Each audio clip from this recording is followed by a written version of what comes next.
lot of poor kids think maybe they'll marry into money. I didn't do that. I just married into gluten intolerance, which I think is the opposite of marrying into money. All my favorite food just got twice as expensive and half as good. Dude, I used to love pizza. Now my wife and I, we are always fighting. Are we gonna eat gluten-free pizza or am I gonna be happy? I'm not. But she is. And that's what matters most, right? They say happy wife, regular bowel movement wife, you know? Yeah. She's got a nice flow and no plugged pipes. And we do fight a lot. Our biggest fight was actually right before our wedding. She told me she didn't want any kids to come because they ruined the party. And I was like, that's crazy. Because how can that be true when my parents invited me to their wedding? When I was only 1 month old. Dude, because I was at their wedding saying to myself, if it wasn't for me, there wouldn't even be this party. Ruin the party. Dude, I was the life of that party. What I'm saying is I puked 7 times at that wedding. And I danced with 30 different women. And they all approached me. Yeah. They put me in the middle of the dance circle. I was just doing the worm for like 15 minutes. Dude, people loved it until I blacked out after my 5th bottle. Kept tossing them back. Yeah. The groom actually had to carry me out of there. Yeah. I couldn't even drive myself home, actually. Yeah, I had to get a ride home with the mother of the bride. Real sweet woman. That is my grandma. If you got lost in that, that's grandma. I did win that fight, actually, with my wife. We let some kids come to our wedding, and they did ruin the party, actually. I was wrong. Me and my wife, we sleep in the same bed every night. I hear that's pretty normal, so we do that. And I haven't been sleeping good, trying to get a new bed, but we're gonna have to buy it on finance, which is weird because we don't have like a mortgage for a house, but I'm about to have a 30-year fixed rate mattress loan. Don't worry, we're getting at a good time. Interest rate's real low, 22%. So that's what the salesman told me. So this is the time to do it. I'm a little scared though, because I hear if you miss payments on your house, they'll take it away. So I'm like, if we miss, are they gonna repossess our bed? like you can take the foam, but I'm keeping the memories. Yeah.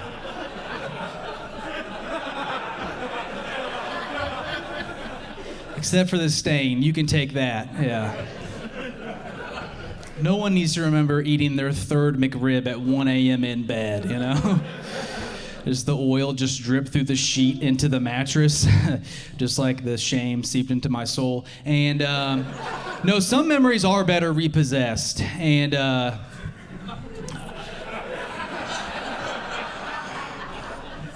I am not from here, Seattle. I am from this place called the Bible Belt. We got lots of Bibles, lots of belts, big old belts too. Got to hold in all that beer, Burger King, and bigotry. Yeah, I grew up with a lot of bigots. People back home hate Satan, and I get it. We were always talking about him though, like how the devil get into our schools? What's he doing in these books? Deviled eggs, even. This is weird, but like it even got to how we talk about the weather. Like back home, if it's sunny but also raining, my uncle would always say, "Look, the devil's beating his wife." What? That's an insanely aggressive way to describe the weather. But it was normal to me. You know, it's in my vocab. So whenever I moved out here, And it happened, it slipped out. A little slip of the belt, And my neighbor, Moon Biscuit, she is a Seattle witch, and she was like, "Excuse me, we do not believe in the devil here." And I said, "That's what you have an issue with? Might be bigger issues at hand." Plus, we all know, Moon Biscuit, the devil does not have a wife because the devil is gay. Little Nas X taught us that, remember? I have started to talk different since I moved to Seattle. Like, for example, I've stopped telling people that I work for a Christian church. See, it just sucks all the energy up like a vacuum. All that potential friendship, right up, dude. So now I just tell people I work for a humanitarian nonprofit who cares for the poor sometimes. And I actually had to quit that job. I did try to get fired, but they are super forgiving. Yeah, all this talk about the Lord does have me pretty sweaty. I'm a sweaty guy. I think it's because I'm introverted. My vert goes inward and just pushes all the sweat out my pits. That's biology, I'm pretty sure. And my favorite part about being an introvert is probably canceled plans. Yeah, those are my drugs. I can't partake in the devil's lettuce, but I can not have lunch on Tuesday. Yeah. If you cancel lunch on me, that's a thrill I feel from my toes to my nose, dude. That's electric. Dude, if it's been too long since my last dose of surprise solitude, I'll get to itching. I'll make some plans just to cancel them. Yeah. I call that getting high on my own supply. Dude, I'm unhinged, dude. Last week I scheduled a vasectomy, canceled it the next day, dude. I just passed out. Yeah, it's great. I am sweaty, grew up poor. I think it's because we spent too much money on my Taekwondo classes. I got my black belt in the 6th grade, which nobody respects. And but I really do have it. Like, it's a real one. I'm not wearing it tonight. My mom told me I had to stop doing that. I'm a big boy now.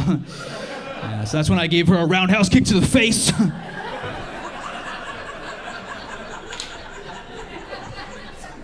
That's how my teacher, Master Brian, taught us how to do it. He taught us so much. He taught us how to defend ourselves against robbers. He said, "Niños." Also, he always called us niños, and we didn't know that wasn't Korean. He'd be like, "Niños, grab the assailant by the shoulder, knee them in the abdomen. But never do it to a pregnant woman, because you could kill a baby." Which was a wild thing to say to a bunch of 6th graders. But my buddy Gerald, they were still naming kids Gerald in the 90s.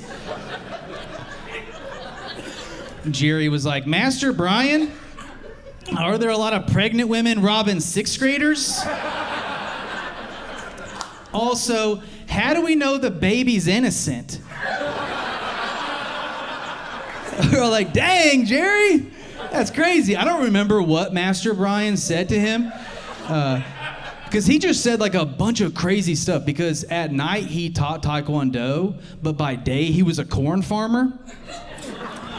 So we never were quite sure, is this Taekwondo or like corn fu? Is this Korean-based wisdom or corn-based wisdom? like when he was teaching us the roundhouse kick, that's not a roundhouse kick. That's a crescent kick. He was so bad at his job. And I remember he was teaching us, and then he was like, gentlemen, life is like a tractor. I don't have one. Where are my nunchucks? All right, I'm Mike Heath. Thank you guys so much. Seattle, you guys are doing amazing.